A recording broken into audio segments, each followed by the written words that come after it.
Andy.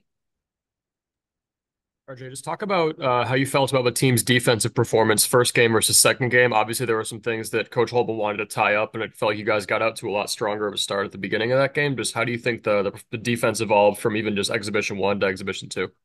All right, I think it improved significantly. We allowed 92 points in the first game, and it just had a lot of miscues and might have been nerves. But second game, we really picked things up defensively. That was our main focus, us focusing on what point of emphasis that the coaches gave us that game, and I feel like we executed that really well for the most part. So I started the second half, but we're really trying to dial in on what coaches are saying, what we're trying to emphasize each game. Each game's not going to be the same, but as long as we playing our way and our principles, we should be good. So we picked that up last game.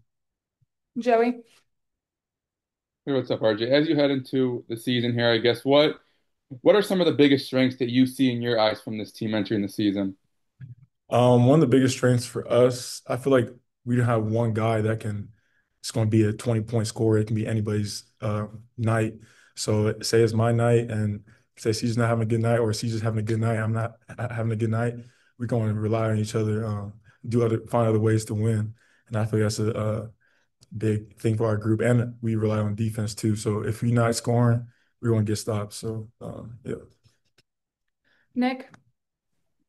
RJ, talk a little bit about what the coaching staff's message has been going into a game that counts. That's not a knock to Loyola or Notre Dame, but not everybody's running their set. So, what has their message been heading into your first actual game? Really just not to knock anybody down, play with everybody, treat them with respect, no matter what program we playing. Because any given night, you never know what team is hot. So we gotta give it our best every night, and be ready for Monday. They're gonna be ready to come in and try to win. So we're not gonna let that happen. Scott. RJ, you've played multiple roles, multiple guard spots this preseason. Where do you kind of see yourself fitting into this rotation, and how do you prepare yourself for those multiple roles? You're right. Yeah, I've been on the ball, off the ball. Really depends on what Linus in the game. If Layden's in the game, probably most likely be off the ball. But like I said, it's really situational. If he's getting pressured or he has a really good all-ball defender or something on him, I'm more than comfortable. And the coach believe in me to handle the ball, take care of the ball, run the offense, get people in the right spot. So I've been really grateful for the opportunity. I didn't have that big of a role at Colorado, so I'm ready to embrace this role and um, ready for season. Yeah. Ashley. Yeah, so you mentioned earlier kind of like those team principles. What would you say those are? For us, it's playing with an edge, respecting the opponent, don't flinch. It's really just going out there competing, representing DePaul basketball. So yeah, we go over those points every day, and we try to note that. If we don't like playing with energy, like effort, like if you're not playing with effort, Coach Holman's going to get on you. Like not concentrating, Coach Holman's going to get on you. So just really focusing on what's need to be done. Joey. I wanted to ask you about Cruz and what you have seen from him in practices and throughout the preseason. Cruz, he's great. Yeah, he's been really impressive from the summer and even fall. I know he's been hurt the past few weeks, or he's back now, but he's really impressive. He's long, shifty. He reads the right makes the right reads. I'm really excited for Cruz. I think all our guys believe in Cruz and how much potential he has, and I'm excited for you guys to see him because what we see in practice needs to be shown in public. Is there anything else for RJ? Andy, go ahead. What's it been like learning from CJ, NJ, and Layden kind of about, what Coach Holtmann expects and how they kind of help you guys adjust to the program as you come in during the summer? Yeah, they've been good vocally, telling us what Paul and Coach Holman wants. They're good vocal leaders for us, and we just have to follow through. They're our really big three returning, so we've been following suit, and it's been good so far. Those guys are experienced. They come from their own situations, and I just feel like this group are all really hungry and have something to prove. So, um, yeah, we're ready. We'll take last question for RJ from Ashley. Yeah, so how have you and all the new players on the team kind of fit in so far? I think we fit in good. We have a great group of guys.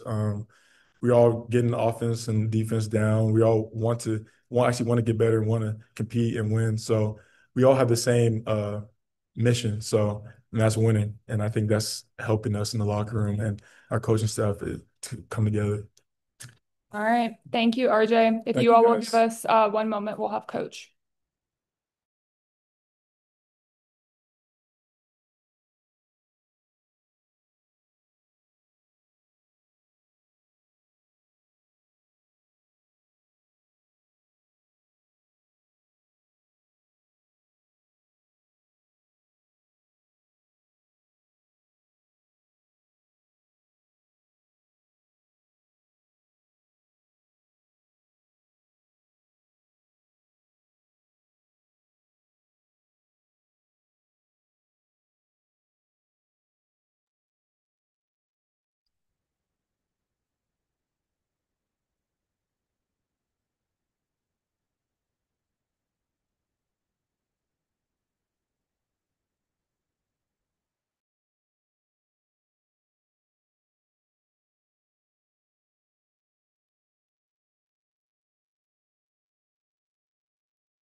All right. Coach Holtman is here, so we can go ahead and get started. If you all will use the raise hand. And Nick, we'll let you kick us off. Chris, any update on any potential red shirts heading into the season?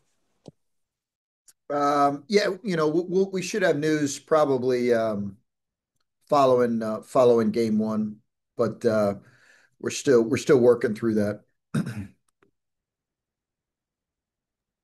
Ashley? Yeah, in those two exhibition games, just what did you learn about your team? I think I've mentioned. I'm not sure what you can tell really from exhibition results because there's so much variance that goes into those type of games. But I do think you can you learn more about your group, how guys play together, which combinations might work. I thought we had some areas where we really have shown that we need to improve in. Some areas we have to get a lot better in, and I think there were also some areas of um, hopeful improvement from the Loyola scrimmage to the Notre Dame uh, exhibition. Um, and we just have to keep improving in those areas around. I thought we were better in our ball screen coverages. I thought we were better defensively, but we got exposed on the defensive glass. So there's a lot to take from two exhibitions in preparation for Chicago State in the start of the season. Joey? Hey, Coach, obviously you said you don't care about the results and all that, but what does it do for a team that has a lot of newcomers? What does it kind of do for a team confidence-wise as you head into the regular season? I think is uh, when I say I don't care, I think I don't know how much stock you can really put into to actual results. I think in terms of the segments of play that were good, certainly the late game situations I think were helpful for us as a team.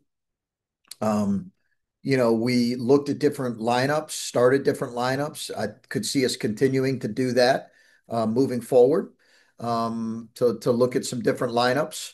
And that's still being evaluated on a day-to-day basis. So all those things were, I think all those things were very helpful in both the Loyola exhibition and the Notre Dame exhibition. You're also obviously playing, two programs that have real ties to DePaul's history in Loyola and in Notre Dame. So I think there was benefits to that. But as a coach, I think getting in front of fans, playing on the road, and then playing different styles, and then taking the feedback where you get exposed in some areas and being able to bring that to practice was really helpful. And hopefully we'll take that information and grow and be better for a Chicago State team that is going to be really athletic and have tremendous kind of across the board speed and quickness. They're a program, obviously, that won at Northwestern just I believe 2 years ago. So it's a game that obviously will provide some challenges and an opportunity for us to, we need to be ready to play on opening night. Scott? Chris, you touched a bit on the differing lineups and figuring out that sort of thing. Have you established any sort of starting lineup, and what do you use to evaluate those differing lineups and how you might use them going forward? Yeah, we're looking at data from a couple things, really. One, practice data that we gathered, both in video and a practice chart that we've established as a coaching staff, a winning versus losing a chart that evaluates how our players are doing in those areas that we think really matters when it comes to winning and losing possessions. And so we're looking at kind of the online uh, practice video up to this point, the two exhibition um, film we have, and then we're looking at the evaluation of each practice dating really through the summer, through the fall, and all that data that's been gathered in terms of those categories where we've charted, and and that's kind of how we've determined in most cases how we started, who we started. And now we also are looking at, what groups play better with certain groups. And there's some analytics that go into that. And then obviously some coaching feel that goes into it as well. Ashley? Yeah, so you mentioned earlier different types of play segments that have stood out to you, specifically those late game situations. What other types of play segments have stood out to you, whether in those exhibition games, but also in practice? I think the good thing is how I think the Loyola scrimmage finishing, down six with 30 seconds to go, you finish that game and win it in overtime. That's encouraging. I mentioned that, but we had a really, really poor start to our second half in that particular game, and we didn't have a great start to our second half against Notre Dame. So, the first 4 or 5 minutes of the second half, we have really struggled, and we had a great start to the Notre Dame game, pretty good start to the Loyola game, really poor starts to the second half. So I think you're looking at that, you're talking through that, you're breaking down that why we played poorly in those segments with our guys. Andy? Coach, obviously he didn't really play much meaningful basketball at St. John's, and he got about, I think, 10 to 15 minutes total in the two scrimmages. What have you guys seen from Kaman in the early portions of a season as you're getting him ready for actual play to start? We're just optimistic about his daily growth. That's really what it's been with Kaman. I think we've seen his ability to rebound the ball um, is improving, but he's got great size, obviously good length at 7'1", and the ability to be really good and different, provide a different presence around the rim and in our ball screen coverage. He's not played at this level, so any minutes he gets right now are really valuable minutes. And he's got to play simple on both ends. He's got to keep it really simple on offense and really simple defensively. And we've got to do a good job as a coaching staff putting him in really simple situations where he can continue to build upon that success. Nick? Chris, in the early going, in terms of the way some exhibitions have been officiated, there's been kind of a point of emphasis from officials, it feels like, about cleaning up some of the physicality. I'm interested from a coach's perspective. How do you teach clean physical like defense and guarding? Because there could be games where it could be like every contact, a lot of contact is getting called. And how do you try to coach that so it doesn't carry over to the next possession? Yeah, it's a tough balance right now, because listen, the what you don't want is a soft team and a team that's not prepared for the physicality that's coming. So most coaches are going to err on the side of having physical practices. There is a body callousing your body um, and getting it ready for the rigors of live play. It's a little bit like in football, competing with pads on. It's different when you're not. So for us, I think we have got to be able to play without fouling more than what we're doing right now, Nick. And it's an area we've got to grow in for sure. We just had to be more disciplined in some of those areas. But what we can't do is overcorrect and not be physical at the point of attack on ball screens or not be physical in rebounding, or which I didn't think we were against Notre Dame. I thought we were good with our ball screen, but not physical in terms of rebounding the ball. So there is a balance there. Scott? Chris, how do you feel about the progress being made with the roster overall, just from the time getting people together in the summer up until now, the eve of the season? The progress of just roster construction. Just like the progress that you've made coming together as a team Oh, okay. in play. Yeah, no, I got you. I think I think it's been good.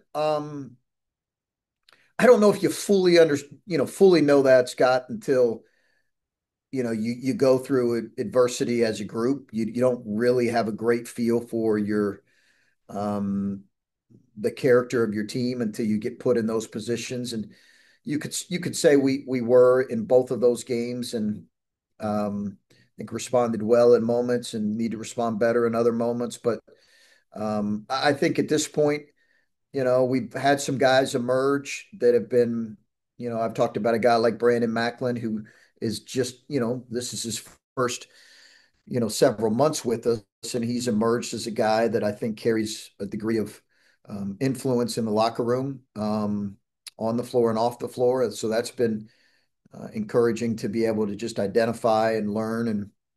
Um, and I think so there's been some things that have been really good, but again, I think you really start to learn about your group, once you go through real games and the adversity that's always going to come in season. Joey? As you kind of look ahead to Monday, what are you most looking forward to for your team in that game? I think a lot of things really, are they continuing to grow in the areas that we've challenged our guys to grow in and our group to grow in. You know, how do you respond to the adversity of a game? Obviously in our home opener last year, we had great adversity. How do we respond to that? What's our approach in terms of guys really executing both the game plan defensively and offensively, and their ability to do what we've coached to do, which is play really efficient, high level offense with good pace, to be great at putting pressure on the rim and playing out of that, and trying to create extra possessions on offense. And when we don't, be great at sprinting back and communicating in transition defense, both verbal and nonverbal, and building great walls and forcing teams to play against our set defense. And then when the shot goes up, being great in terms of our see, hit, and get first time defensive rebounding. Those are the things that, we've really tried to emphasize through a number of practices. And that's what you're hoping to see us grow in come Chicago State, which again will pressure, will be great in terms of their athleticism, and will challenge us in a lot of those ways. Ashley? Yeah, you mentioned the practices. Just what have those kind of been like leading up to the Chicago State game? Good physical. I think a little bit clunky with the days off we have to give them leading up to the first game. So it's been a little bit kind of on and off, which, in some cases they've needed just to get their body ready. But, I think they've been good and physical, and we've tried to, um, mimic some game-like situations. So they're staying, game ready, in a game ready place. Nick, Chris Cruz played for, I think it was roughly 11 minutes in that Notre Dame game in his first real taste of college basketball. What did you see in those limited minutes, even though really it's more of a ramp up thing there? Yeah, I think it's we kept him right in the spot where the medical staff, training staff had recommended, which was kind of between 10 to 12, 13 minutes. Um, I don't think he's right now even has his game legs yet. I think that's going to take a little bit of time. Um, but he made a really nice drive and kick to Layden. He is trying to do what we're asking on the defensive end. He still can get bumped off the ball some. He's got to continue to get stronger, but I really liked how he played in those minutes. He's got to continue to just grow as the early part of the season here. It's a long season for a freshman, so he's just got to take it kind of each step of the way and be all about getting better from one week to the next. Scott. Chris, RJ has played multiple perimeter spots and different roles throughout this preseason. How do you kind of plug and play the various kinds of things he can bring to this team and find the best ways to utilize him? Well, I think that's why we recruited him. His versatility to play on and off the ball, to be able to play him as the point, as a combo, to be able to utilize his maturity, which he clearly has. He's an older kind of sophomore, so to speak, because he has 3 years of eligibility. So I think his play at the high major level has benefited him. I think just being able to transition to another high major program, and he's brought, I think, a real steadiness. Excuse me, to the position of both the point and the combo position, and obviously shooting. He shot it really well, and that's consistent with kind of his shooting numbers throughout the offseason. Are there any other questions? We'll take these last two from Nick and then Andy. Chris, we talked about it kind of at the end of last year. Your staff has a vote, suits versus more of a casual wear. Have you guys decided for Monday? Yeah, no, I think it's probably going to lean casual. You know, um, I think in the NBA, casual is pretty much mandatory. College, I think I've told you guys, college leaves it open, to each staff, and to say that it's unanimous or near unanimous on our staff to go casual, I'd have a mutiny on my hand if I think I went back if I went back to suits. So we're going to keep it casual.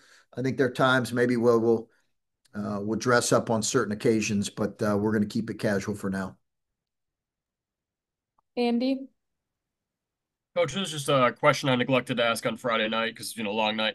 Obviously, DePaul and Notre Dame have played each other quite a lot in both programs' histories. And just what did it mean for you guys to be able to bring the series back in exhibition form? And maybe if you're able to say, have you guys given any thought to possibly down the road bringing the series back in the regular season? Yeah, we would be in favor of it. We've talked about it. I think we would be in favor of renewing a series. It's for a number of reasons. I know they've considered it as well. There's nothing imminent right now outside of the exhibition return for next year. But I think anytime you have another high major that's local, um, it makes a lot of sense. And we've had similar conversations with Loyola about a home and home. Obviously, we have one with Northwestern. I just think those kind of games make a lot of sense for your fan base, for the opposing fan base. Got a lot of respect for Micah in that program at Notre Dame, and it's something that if we can work it out, we're in the midst right now of working on next year's schedule, um, and our staff is working on it. I think there's some quality games in the works, which I'm excited about. But nothing's imminent on that right now. So, and obviously, my sole focus is getting our team ready for the season and the start of um, Chicago State. So, All right. Thank you, everyone. okay. All right. Thanks, guys. Appreciate it. Thanks for hopping Thanks, on. coach.